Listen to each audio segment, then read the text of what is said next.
Welcome to the Salmon Runs YouTube. Enjoy the video. You begin by confirming prerequisites. You have the device updated, a stable connection, and enough free storage. First, open Roblox and check account and settings to record current data. Once done, close background apps that may sync or upload. You need a predictable network. Switch to Wi-Fi if signal strength is high or enable a mobile hotspot with consistent upload. This quick start prevents noise while we diagnose and reduce Roblox data consumption in the next steps. Now you perform detailed adjustments to control data flow. Open Roblox settings, disable automatic cloud backups and telemetry features that send frequent updates. Then, inside the game settings, reduce texture quality, lower particle and shadow detail, and mute voice chat, or set it to push to talk to avoid continuous streaming.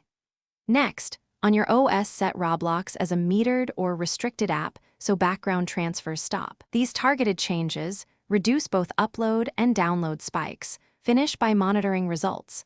Watch data use for 1 or 2 days and compare to your initial notes so you can confirm improvement. If you still see high usage, clear Roblox cache and local data, then reinstall the app and reapply the optimized settings to remove corruption.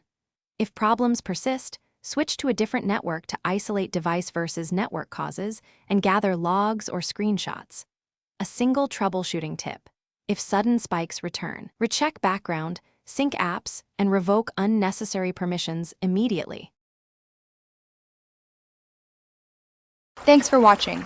Consider subscribing if we helped you.